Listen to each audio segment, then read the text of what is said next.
Un gusto participar de esta jornada en la cual vamos a estar hablando sobre Phomopsis, una enfermedad que en la zona sudeste de Buenos Aires nos ha empezado a traer varios dolores de cabeza. En la campaña 16-17 ya tuvimos algunos campos con un 25% de incidencia en lo que es cancro de tallo, y la seguimos transitando, fue avanzando de a poco. Ya en la campaña pasada tuvimos un ataque en capítulo con algunas mermas difíciles de cuantificar, pero que estábamos estimando en unos 600 kilos por hectárea, que es un 20% más o menos del rendimiento, y considerando que el cultivo de girasol en nuestras rotaciones agrícolas ocupa un 30% de la superficie aproximadamente, la preocupación es grande.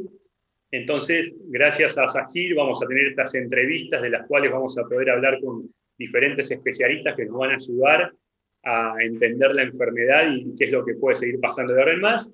Así que bienvenidos, y bueno, Andrés, vas a arrancar vos, así que te escuchamos. Gracias. Bien, voy a hacer un repaso rápido de la enfermedad. Es una enfermedad que se descubrió en la década del 80 en Yugoslavia, y a partir de ahí se empezó a diseminar en distintas regiones del mundo. Actualmente es un problema que está en Europa, está en Australia, está en Estados Unidos y está en Argentina. En Argentina las primeras menciones fueron en la década del 90, alguna observación a nivel de privado fue anterior, pero más o menos en esa época se vio, pero no generó gran problema en relación a otras enfermedades que había presentes. Sí hubo una epidemia muy importante en Uruguay, alrededor de 2003, que generó un daño muy importante, y eso permitió generar algún dato que, que existe actualmente, que es algún modelo predictivo en base a variables meteorológicas, en base a los datos que registraron de incidencia y severidad en Uruguay y condiciones meteorológicas. La enfermedad presenta daños, primeramente se observan síntomas en hoja, en una mancha necrótica en forma de V, que se inicia en el borde de la hoja. La infección es a partir de ascospora, que son llevadas por corrientes de aire desde rastrojo o hospedantes como el Elianthus petularis y el mirasolcito. De ahí se produce la infección en el borde de la hoja, infecta el pecíolo, llega al tallo y en el tallo genera un cancro, que es una mancha castaña oscura o clara, depende del momento, y eso genera un secado anticipado del lugar de la infección hacia arriba. Hacia arriba se va a ver otra sintomatología que tiene algunas diferencias, que es una necrosis internerval, parecida a verticillum, pero sin el halo amarillento característico de verticillum. De la lesión hacia abajo en general no hay sintomatología, entonces eso ayuda a diferenciar la verticillum. El síntoma también se puede dar en capítulo, y en capítulo la infección, si bien hay menos datos, registros, porque no se da tan frecuente en otros países, o directamente no se da, sí vemos que la infección de capítulo aparentemente no está relacionada con tallo. No está relacionada ni a nivel de comportamiento sanitario, ni a nivel de evolución de la enfermedad. Es decir, que serían independientes el momento de entrada de hoja y de capítulo, y la genética, que tiene buen comportamiento para uno, no necesariamente tiene el mismo comportamiento para capítulo, por ejemplo. Entonces son independientes. Los daños que hemos evaluado nosotros en la región semiárida a nivel de pérdida de rendimiento son de un 17 a un 45% en pérdida de rendimiento de aqueño, y de un 4 a un 22 en pérdida de aceite. O sea, hay una caída de peso y una caída de aceite. La caída de peso es más grande que la caída de aceite. Eso es pérdida de rendimiento en plantas apareadas. O sea que uno, para estimar la pérdida a nivel de lote, para tener un 20%, por ejemplo, de pérdida de rendimiento que mencionaban recién, deberían tener alrededor de un 40% de incidencia en síntomas en tallo para generar esa pérdida de rendimiento. A nivel de lote hemos tenido una evolución a la disminución, Al principio llegamos a niveles de incidencia en tallo de 90% en algunos lotes o sectores de lote, y las últimas campañas desde 2006, que fue la campaña más grave para nosotros, a esta altura la epidemia va en descenso en nuestra región. Sin embargo, está presente y evoluciona en función de las condiciones ambientales. El manejo que hemos visto hasta nosotros, por ahora nosotros, es genética la primera herramienta, la que tiene más impacto. Hemos analizado algo el uso de fungicidas sin resultados muy satisfactorios y básicamente hemos tratado de analizar hospedante alternativo, donde vimos que el Elianthus petiolaris, que está en toda nuestra región semiárida como maleza en banquina, es el principal hospedante que tenemos en nuestra región. Si alguno me quiere completar alguna cosa.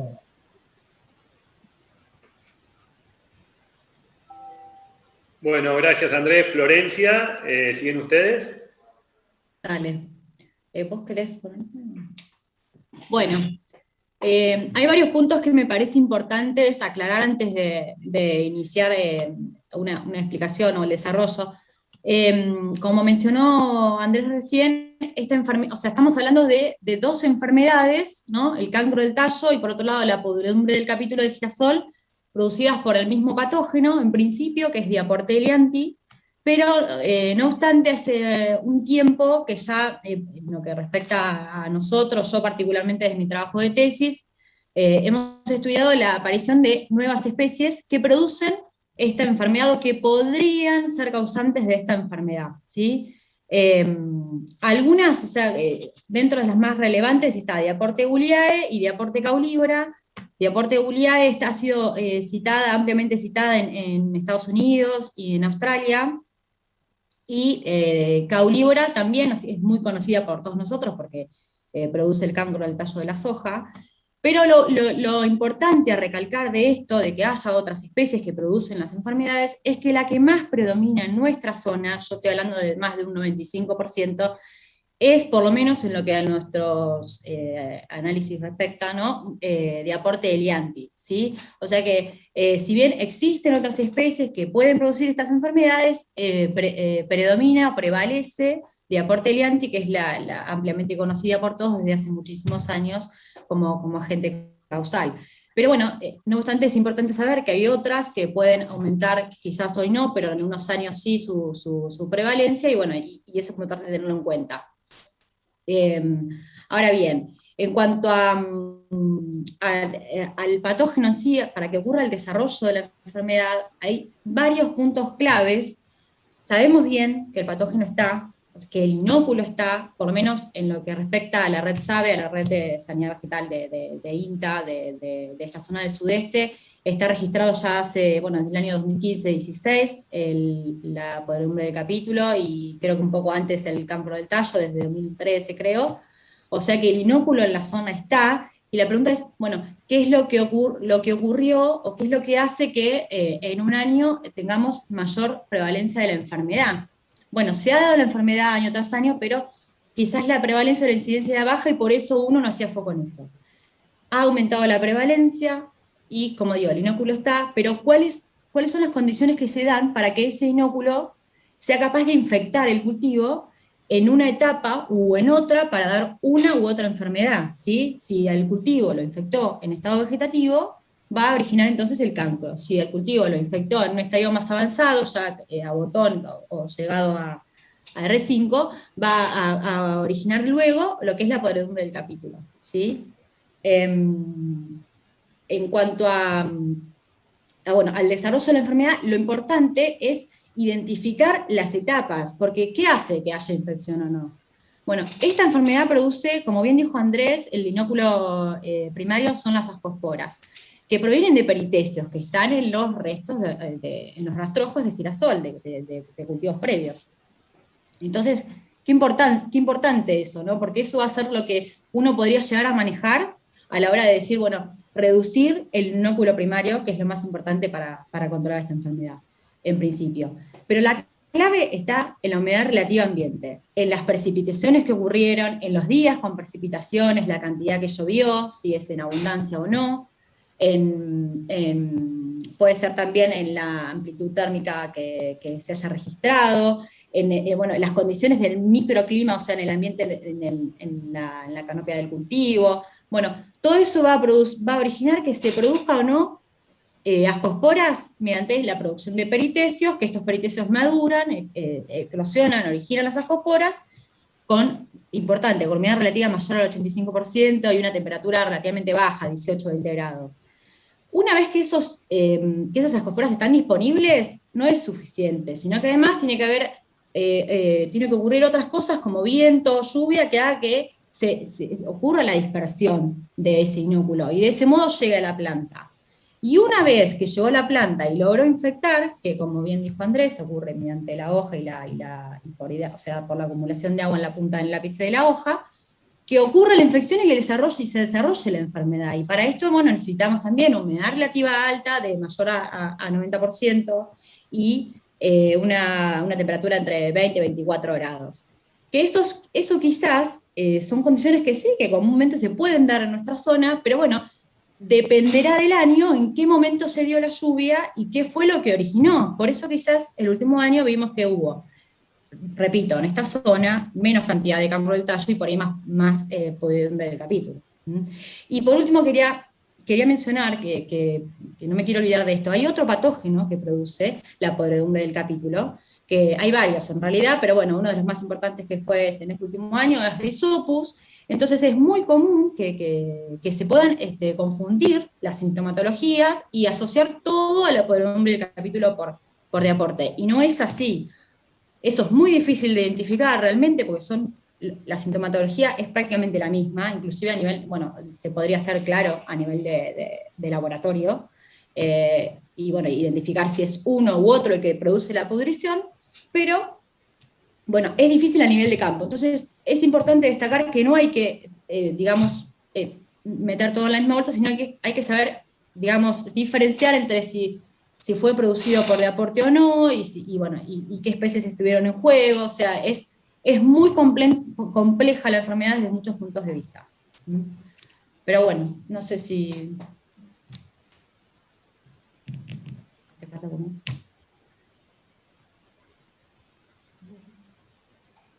Bueno, clarísimo, gracias. No sé si hay aporte, y si no, Denis, vos nos vas a contar un poco también sobre tu zona, y después Juan sobre de vuelta el sudeste de Buenos Aires. Gracias. Bueno, hace 2 años, 2 campañas que venimos realizando con Andrés, un relevamiento regional de lo que es la zona norte de La Pampa, desde Santa Rosa hacia el norte, y de lo que es el oeste arenoso de Buenos Aires. Lo que hacemos es muestrear lotes comerciales, lotes de productores, y tomar algunos parámetros de la enfermedad. Algunos resultados de lo que estuvimos obteniendo. Bueno, vimos que en la primera campaña que evaluamos, que fue la campaña 2019-2020, tuvimos una prevalencia regional del 67%, mientras que en la última campaña, la campaña pasada, la campaña 2021, la prevalencia regional ascendió al 78%.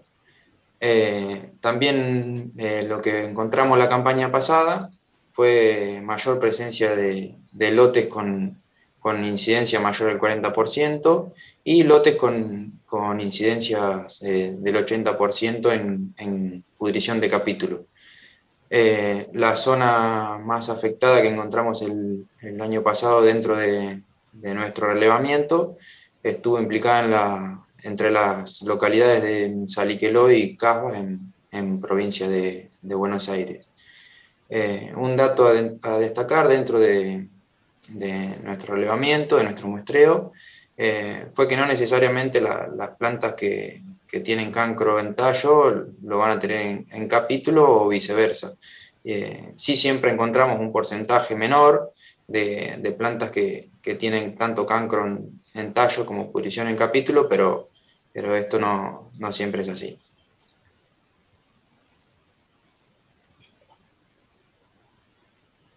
Quiero una acotación solamente en base a lo que dijo Denis. Denis ve un aumento en el nivel de prevalencia, es decir, de cantidad de lotes que tienen la enfermedad, y estamos viendo una disminución a nivel de daños. Esto, en otras palabras, es que el hongo se instaló y aumentó, pero no tuvo las condiciones para generar epidemia severa. Mi nombre es Juan Eduardo, soy investigador de INTA Balcarce, y haciendo un raconto rápido de lo que se ha dicho hasta el momento, me parece que hay que destacar 3 aspectos fundamentales de la enfermedad que nos pueden llevar a pensar al manejo y a la evolución del tratamiento de esta enfermedad.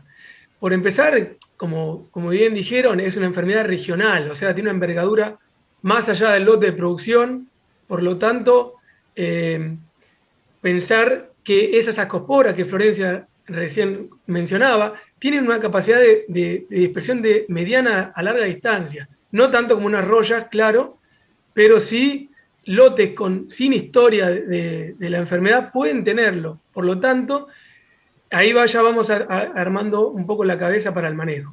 Otro aspecto fundamental es que es una enfermedad monocíclica, que no genera varios ciclos dentro del mismo ciclo de cultivo, sino que el punto de infección es el momento clave para el manejo. Ahí pensar entonces, los cañones van direccionados al inóculo inicial, ¿no? A ese punto de infección, momento de infección. Y otro factor importante, que también lo mencionaron, es que es una enfermedad altamente dependiente del ambiente. O sea que eso nos da erraticidad en muchas cuestiones. Entonces, con estas 3 puntales, empezar a imaginar el manejo que encontramos en la literatura o se nos puede llegar a disparar, ¿no?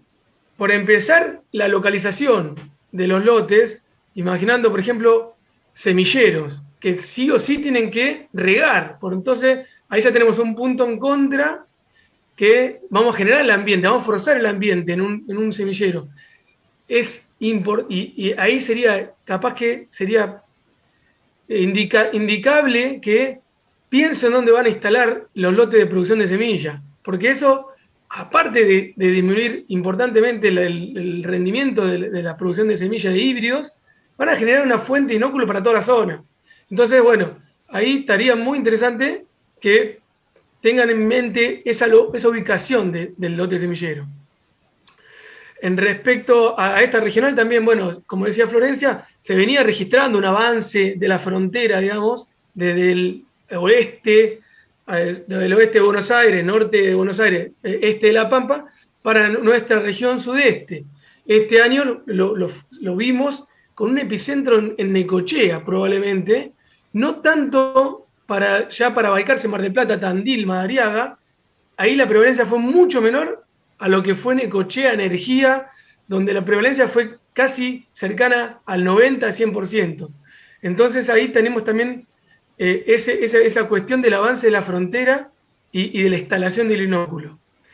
Entonces, como era altamente dependiente del ambiente, esa aplicación de fungicida puede que no sea errático también. Entonces, como es preventivo, como dijimos, no es policíclica, entonces el monitoreo casi que no es aconsejable. Tenemos que evitar la infección. Enfermedad monocíclica, evitar la infección. Entonces, ¿cómo hacemos para aplicar? Dijimos una ventana de mayor susceptibilidad entre R1 y R5, y obviamente que vamos a hacerla de manera preventiva, sin tener una precisión de que ocurra o no las condiciones favorables. Entonces, esa aplicación preventiva del fungicida alrededor de R1, R2, puede que nos conduzca a resultados erráticos, poco consistentes. Y después, otra cuestión importante, como también mencionaron, que la densidad de plantas es un factor conducente a un microambiente favorable. En la literatura lo reportan como una práctica de manejo, pero bien sabemos entre los productores que es muy difícil manejar la densidad en el caso del girasol. Entonces, probablemente no tratar de manejar la densidad como uno esperaría en otro cultivo, pero sí no apuntar a un stand muy alto. Obviamente que esto viene de la mano del factor limitante, de la ley del mínimo de Liebig, ¿no? si la fitopatología viene siempre atrás de otras cuestiones un poco más de mayor envergadura, como la densidad, como el manejo, perdón, la fertilidad. Entonces, ahí desajustar una cuestión, una varilla del barril que es más limitante, probablemente no sea indicado. Pero bueno, es una enfermedad, si bien no es tan importante como una roya, ¿no? Podríamos darle una atención y ajustar un poquitito el sistema de manejo. Por último, la rotación, la labranza, como decíamos en un principio, dije, bueno, la dispersión de larga distancia nos haría que esta caiga como importante. Y cerrando, como dijo Andrés, es la genética, creo que el puntal que nos va a dar la más eficiente medida de manejo, pero obviamente esto tiene que ser de gran superficie en la región, ¿no? Porque para evitar la acumulación de inóculo. Entonces, bueno, eso fue un poco el aporte que quería dejar. A mí, gracias por las explicaciones, por tener que estar en el campo, como vos recién dijiste, Juanchi, a mí me toca estar en una región girasolera como sería más hacia la cuenca del Salado, y también cercano a Necochea, con tosca y sin tosca. Sí. Tratando de entender lo que nos contaron del oeste hacia el sudeste de la provincia de Buenos Aires, si hay algún razonamiento agronómico o fitopatológico por el cual ven que aumenta la cantidad de lotes que tienen cancro, pero disminuye el problema en el oeste, si es perfil de híbridos o está cambiando la condición climática y cuando florecen los girasoles están teniendo menos lluvias. Esa sería una primera consulta. ¿Puedo darte mi opinión? Sí, por favor. Andrés lo va a poder decir mejor quizás, pero bueno, yo en todo el estudio que he realizado durante mi tesis considero de que la clave está en la distribución de las lluvias y en el cambio climático, digamos, de los últimos tiempos, que quizás hay como un corrimiento en la isogueta de 500 milímetros en lo que respecta a la zona de Buenos Aires, más yendo hacia el sudoeste, perdón. Y bueno, y creo que la clave está ahí, porque de hecho Andrés después me comentó que en la zona de ellos quizás en el último tiempo no hubo tantas lluvias como sí hace años atrás, y por eso se dispersó, la enfermedad está, pero no en alta incidencia. O sea, el inóculo está, y a medida de que va pasando los años vemos que aumenta su prevalencia, o sea que se dispersa, ¿no? Pero el hecho de que haya alta incidencia o no, me parece que está más asociado a las condiciones de humedad, inclusive me animo a decir, bueno, o en potencial que sería por una cuestión de cercanía a la costa, quizás, de la influencia, digamos, oceánica, que influye obviamente sobre la humedad relativa ambiente, y creo que eso es lo que ha ocurrido. No quiero descartar tampoco el hecho de que, como mencionó Juanchi recién, es un patógeno que puede estar presente en la semilla, y la importancia también de que aquellas empresas que producen semilla lo tengan en cuenta, porque podría ser también una fuente de dispersión, claro, que el inóculo esté en la semilla. No obstante, podría ser controlado. De hecho, nosotros hemos realizado pruebas con fungicidas, con curasemillas, y sabemos que hay un efecto del curasemilla en la semilla para este patógeno. Yo ahí quería hacer una acotación, y Andrés, creo que vos también estás por hablar, que me refería a evitar la generación de la acumulación de inóculo en la región. A eso me refería, ¿no? Entonces, si hacemos un girasol, no sé con qué perfil, obviamente las líneas parentales, pero si le damos riego durante un periodo largo, ahí vamos a estar favoreciendo esa acumulación. No sé, ahí Andrés, te paso la pelota, tema transmisión por semilla. ¿Qué conocimiento hay al respecto a nivel mundial? Si es una fuente muy importante de inóculo como lo es el rastrojo. Sí, la dispersión es a través de ascospora. O sea que la transmisión por semilla en la dispersión, digamos, en una zona que ya tiene el problema sería poco relevante. Sí, tal vez puede ser interesante en zonas que no tienen la enfermedad y que como fuente de entrada. Pero una vez que está, que es la situación de la región semiárida del sudeste, la infección por semilla para mí es despreciable. También es despreciable el manejo del lote, como indicaba vos, Juan. Nosotros hemos visto incidencia de 70-80% de cancro en tallo en lotes sin girasol en los últimos 10 años. O sea, y lotes que no tienen en historia en la secuencia de rotación con algún hospedante que pueda generar inóculos. Y eso nos está diciendo que la movilidad horizontal de la acopora es muy grande. Entonces yo no me enfocaría a disminuir rastrojo porque ya la considero el problema instalado. El otro tema que es no menor para la región de ustedes es que el nivel de infección en tallo suele ser menor, por lo menos en la región nuestra. Uno logra a nivel de lotes un 30%, un 40%, son niveles altos, y a nivel de lote en capítulo llegamos a 80-90%. Entonces, el impacto es distinto, porque una cosa es un cancro en tallo que seca anticipadamente toda la planta, y otra es una parte del capítulo que produce un secado anticipado de alguna porción del capítulo y no termina llenado de algunos aquenios. Son impactos distintos en cuanto a daño. En la campaña que pasó han tenido, por lo que escuché yo que contaron, poca incidencia en tallo en relación a capítulos. Entonces, ¿eso qué les está diciendo? Que en la época que entraba en tallo no tuvieron condiciones. Pero las infecciones en capítulo le aseguran el inóculo para la campaña próxima. ¿Me explico? O sea, no tuvieron por condiciones ambientales infecciones en tallo, pero sí tuvieron en capítulo porque las condiciones favorables se dieron más tarde en el ciclo de la fenología de girasol. Pero el volumen de ascospora que van a generar con esas infecciones que ustedes ya vieron es mayor a lo que tenían esta campaña que pasó. ¿Me explico? O sea que mi mirada, digamos, haciendo prospectiva, es que van a tener más problemas en tallo si se da una condición más favorable en el momento que entra en tallo, que es cerca de R1, cerca del estado de estrella, es el momento que estimamos que entra para generar infecciones en tallo. Gracias, Andrés. Yo le voy a hacer alguna reflexión y después, bueno, el que quiera puede hacer algún aporte más y después ya calculo que iríamos terminando. El año pasado, como decían, ahí vimos lotes, inclusive campos que nunca habían tenido girasol y tuvieron una alta incidencia de Phomopsis, sobre todo en capítulo.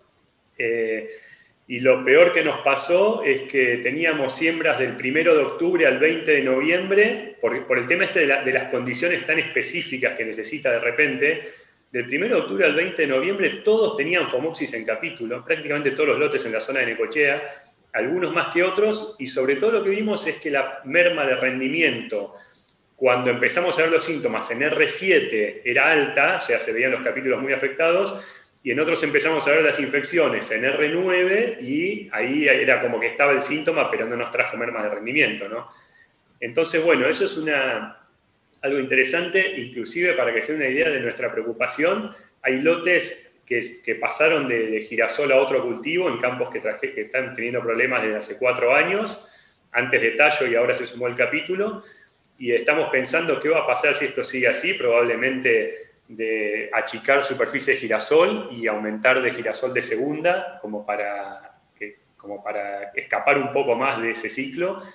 Pero una cuestión que puede haber tenido que ver, y no lo sé si lo vamos a ver, es que justamente no se han dado las condiciones para infecciones de tallo, y esto ustedes me van a ayudar a ver si puede ser así.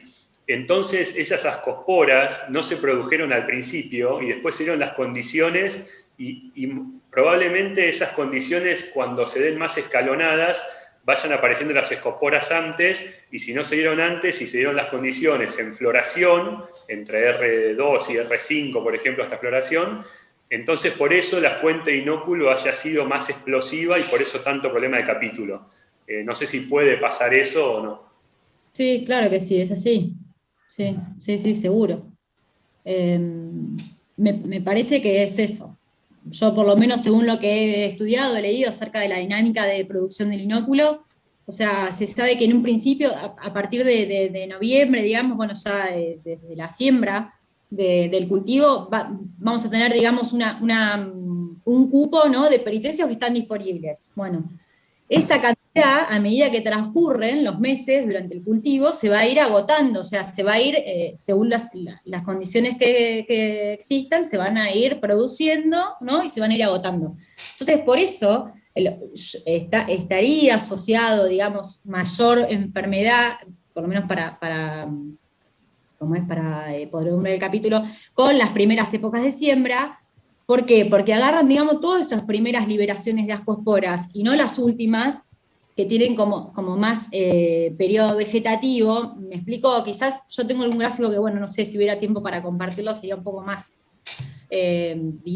fácil de entender, pero yo creo que es así como vos estás comentando, sí, Agustín.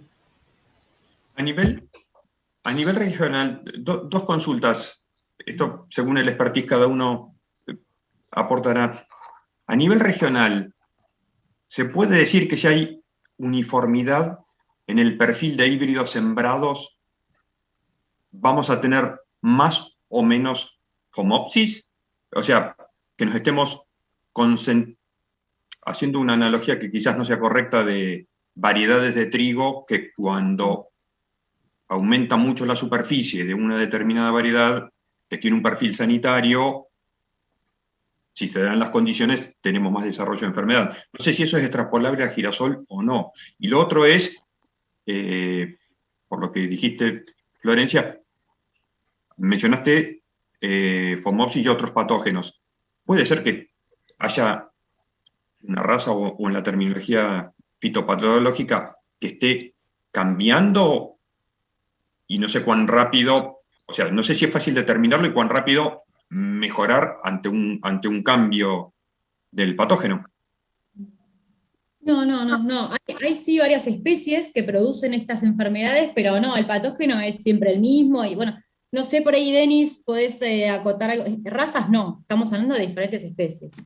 Por ahí, Denis, Ok. vos podés acotar algo desde el punto de vista molecular, pero no, es siempre el mismo patógeno. Sí. No, en los estudios que llevamos moleculares hasta el momento, coincidimos con vos, Florencia, la especie que nos predomina es Diaportelianti. Sí aprovecho para contestarle a Gastón, y seguro después me va a complementar Andrés y vos, Flor.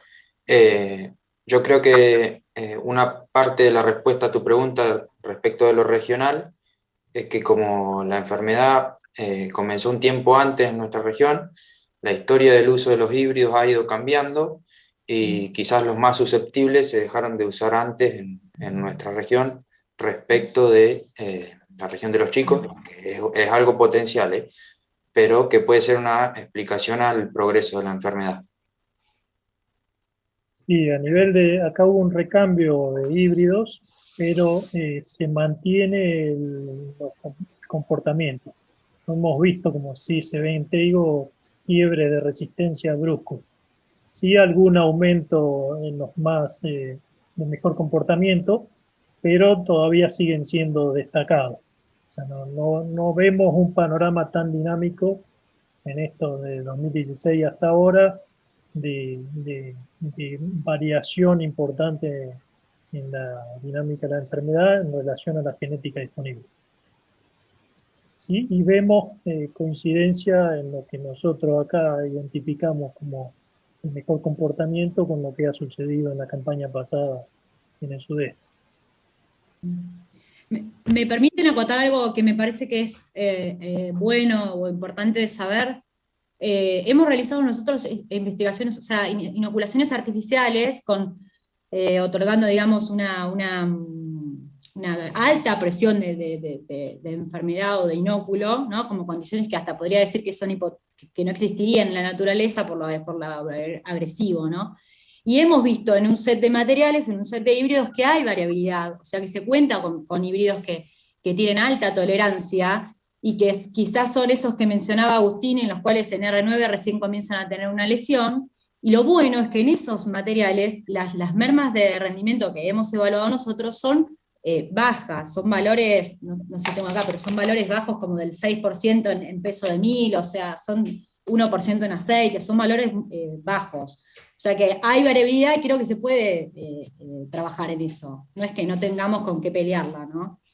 Me parece que podemos ir por ese punto. Y también lo del inóculo, no sé, quizás estaría bueno, hablábamos con María Eugenia, plantear algo como para, si bien vos, Andrés, como que lo minimizás, o sea, sería bueno para bajar los niveles de incidencia de la enfermedad, ¿no? A ver, sabemos, el inóculo está, pero habría como que cortar ese ciclo, no sé, llámese rotaciones, o por ahí hablábamos a nivel zonal, alguna práctica cultural que haga al enterrado de rastrojo para ver si realmente se puede reducir los niveles de incidencia, más que nada, ¿no? Que es algo bueno, que hemos hablado acá entre nosotras, pero no sabemos si se puede aplicar por ahí a nivel grupo CREA o a nivel zonal, no sé, Agustín o Gastón, ¿qué dicen? Yo quería contar ahí. Dale. Perdón, no, bueno, en referencia a esto, Flor, yo creo que la siembra directa no se va a modificar, creo, por todo, digamos, todo el sistema de producción que ya está, digamos, adaptado, ¿no? Y, bueno, obviamente que siempre que hacemos un efecto para resolver un problema, vamos a generar otro problema. Hay que evaluar siempre cuál es o no problema, sino vamos a generar un impacto por otro lado. Entonces, ahí capaz que nos vamos a afectar la retención de agua, bueno, no sé, creo que ahí los que están en el día a día en el campo van a tener mejor explicación. Vasco, respecto a lo que vos decías, guarda con el girasol de segunda con la esclerotinia también. Ahí de nuevo, para tratar de resolver el problema de Fomosi, nos vamos capaz de meter en otro problema más grande que es por esclerotinia, que hemos visto por los lotes que vimos en la región, en nuestras, Balcarce, Necochea, Tandil, los de segunda sanitariamente se vienen abajo. Me parece a mí que ahí entras a jugar con alternaria, con esclerotinia, y probablemente Fomopsis no bajes tanto tampoco, porque puede que ocurra un evento, digamos, conducente más tarde, y ahí aparte de Fomopsis tenés las otras. Entonces, lo veo medio vidrioso también el tema de pasar a segunda para resolver Fomopsis. Eso Perfecto. Quería decir. Buenísimo, gracias. Si quieren... sí. Andrés. Una acotación más. En fecha de siembra, hemos visto en una campaña que arrancamos en siembra de octubre con un 17% y terminamos en fecha de diciembre con un 90%. Toda una escalera, digamos, en base a la fecha de siembra. A la otra campaña hicimos ensayo de fecha de siembra y no vimos diferencia. Entonces, y en Uruguay también hay antecedentes de haber analizado una campaña de fecha de siembra, vieron una cosa y a la campaña siguiente otra. Entonces yo no lo asocio a la fecha de siembra en sí, sino a la condición ambiental que tuvo para liberar ascospora en el momento susceptible. Entonces no tomaría lo que pasó la campaña pasada como una regla, porque es probable que cambie en la campaña siguiente. Perfecto. Yo hago un mini resumen de lo que entendí y después, Gastón, si querés haces el cierre, ya terminamos. Bueno, nosotros, por ejemplo, en cuanto a densidad, todo lo que es para cancro de tallo es como que ya no pasarnos de 40 a 45 mil plantas, si podemos sembrar a 70, no pasarnos con nitrógeno. Eso más o menos lo venimos manejando. La genética venimos manejando también lo mejor que nos parece y bueno, vemos que ayuda, pero me parece que todavía hay mucho para mejorar. Me quedan dos dudas de algo que se podría hacer. Una es saber qué tanto impacta Rhizopus, saber si es todo realmente Fomopsis o si también Rhizopus está haciendo ruido y si se maneja de la misma manera. El tema de manejar rastrojo a nivel zonal es un poco como decía Juanchi, que cada práctica que hacemos tiene cosas a favor y en contra. La verdad que pasar todos los lotes a labranza convencional para achicar el inóculo, nosotros no lo vemos por cuestiones que son ajenas a la Fomopsis, digamos, pero bueno, está bueno saber desde el punto de vista de los patólogos cuáles son las cosas que ayudan, ¿no? Eso está clarísimo. Y la otra que me queda es por el tema este de la liberación de ascosporas, a ver si se pueden usar los modelos de predicción para ir viendo qué podemos esperarnos en caso de que, si no va liberando fosforas escalonadamente y se dan las condiciones en floración, que probablemente ahí tengamos los problemas graves en capítulo, y bueno, realmente ver si ahí se puede hacer algo para manejo químico, que sabemos que es muy flojito por ahora, o si se puede hacer algún manejo, digamos, sobre los rastrojos, poner alguna especie de capaz que algún producto orgánico que contrarreste los problemas, o sea, el avance de los peripecios, eso, qué sé yo, quedan un montón de cosas para probar, me parece, y para charlar. Así que si querés, dale el cierre, Gastón, y que ya no nos queda más tiempo, ojalá hubiéramos tenido más tiempo. No, ante todo les agradezco a todos porque nos ayudan a pensar a los que estamos un poco más en la trinchera, qué es lo que se nos puede llegar a venir y tratar de entender qué es lo que nos pasó en la campaña pasada. Yo ahí rescato un poco lo que dice Agustín. Estamos en julio, estamos frente a una siembra importante de superficie de girasol nuevamente en esta campaña. Hemos tratado, a nuestro buen saber y entender, de elegir híbrido con buen comportamiento sanitario. ¿Qué es lo que tendríamos que ir monitoreando del ambiente o de nuestra agronomía para tener, si se puede, por lo menos un cierto semáforo de lo que nos podemos encontrar en el cultivo, ¿no? Entonces, quizás ahora el tiempo es acotado, pero como dijo Agustín, si algún modelo extranjero nos sirve, ¿o qué tendríamos que desarrollar nosotros? Tipo un avión que se arma en vuelo, ¿no? Para previsionar qué es lo que nos puede llegar a pasar, y cuando estemos en el mes de enero, una vez que florecieron los girasoles y empiezan la madurez, no sorprendernos a la vuelta de las vacaciones con lo que vimos. Quizás podemos tener elementos que nos ayuden a previsionar lo que vamos a ver en los girasoles en esta campaña que viene. Sí, Más que un cierre, déjame explicando una propuesta de qué podemos desarrollar juntos, ¿no? Desde la fitopatología. En cuestión de modelos, hay modelos que hay que validarlos a nivel local. Obviamente que, como decís, la respuesta hay que darla para esta campaña. Entonces, ya sabemos que un evento de precipitaciones o de sucesivos días de humedad relativa alta puede disparar la liberación de ascosporas. Entonces, a priori creo que largar con un modelo, digamos, del exterior sería un poco jugado, aunque no estaría, es más que nada, ¿no? Porque siempre los modelos se validan en condiciones locales.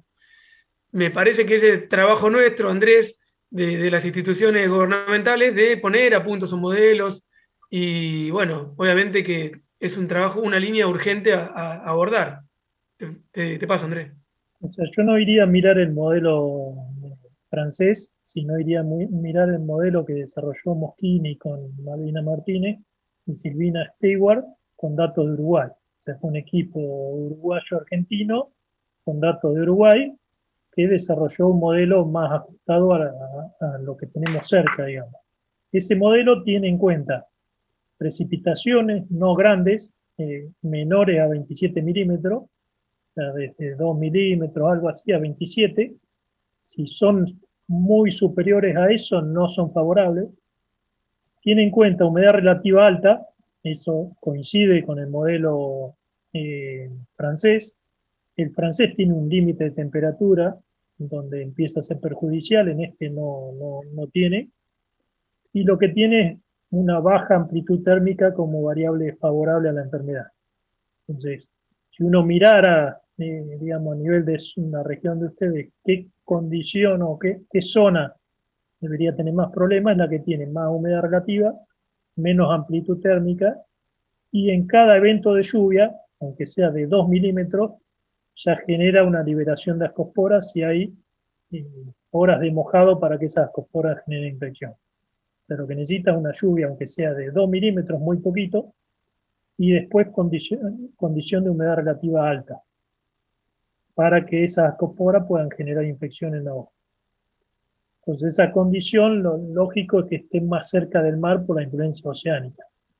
Entonces, para mí, la zona roja, digamos, mirando internamente el sudeste, va a estar más cerca del mar, que es justamente lo que se está dando. Necochea, todo lo que cuenta Juan, los lugares de focos más complicados se están dando ahí. De nuestra parte, de mi parte por lo menos, Agustín, les agradezco muchísimo al tiempo que nos han dedicado a ayudar a entender la enfermedad.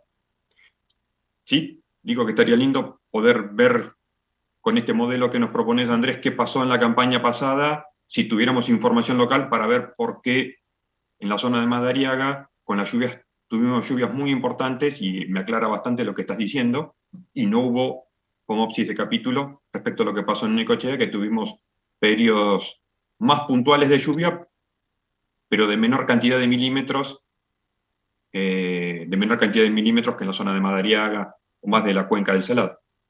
Yo les agradezco el tiempo y el aporte que nos están haciendo entender la enfermedad de los que estamos en los lotes. Agustín. Sí, si les parece, ya cerramos con esto. Les agradecemos muchísimo. Los invitamos a quedarse a los que puedan en las otras dos entrevistas, que son con los mejoradores y con los comerciales de las empresas también. A los que están interesados y pueden, bienvenidos. Y si no, después vamos a seguir trabajando en conjunto. Muchas gracias a Sahir por esta convocatoria y muchas gracias a ustedes.